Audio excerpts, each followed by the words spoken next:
mkoa wa Tanga ni kubwa sana na imetamalaki. Kwa maana ametutuma tuje tuambie wafanyabiashara tarehe 29 ya mwezi wa 10. Jambo la kikatiba ni moja tu, la kwenda kupiga kura na kurudi kuendelea kufanya biashara yako. Wale wachache wanaodanganya watu ya kwamba kutakuwa na vurugu, kutakuwa na maandamano, amethibitisha kwa kinywa chake yeye mheshimiwa mkuu wa mkoa ya kwamba hakutakuwa na vurugu yoyote.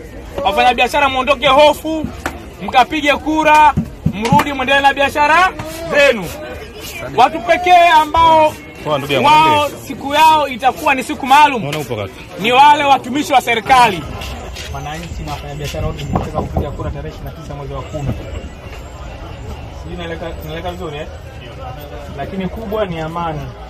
Sisi kama viongozi tuna dhima na tuna jukumu la kuendelea kuambia wananchi wetu kwamba amani imetamalaki, yani amani ni nyingi, ulinzi ni mkubwa. Juzi tulikuwa kwenye kikao na mkuu wa mkoa na amethibitisha hilo kwamba ulinzi wake uko imara. Kwa tuambia wafanyabiashara wetu wote wajitokeze kwa wingi wakapiga nini? Kura. Wavuvi wote wajitokeze kwa wingi wakapiga nini? Kura. Baada ya hapo waendelee na shughuli zao za nini? Za uvuvi. Watu pekee ambao wao watakuwa wako hofu na watumishi wa serikali. Naambia siku kupiga kura tarehe 29 huko wao ni hofu.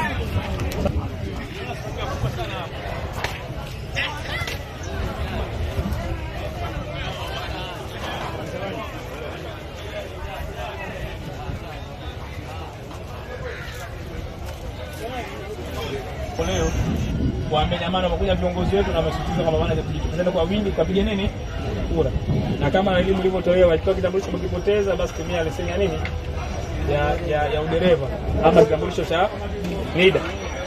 Lakini ikiwa tu majina yako kile kitambulisho cha kupiga kura na wale nafanyaje? Na tusipoteze muda sana sawa.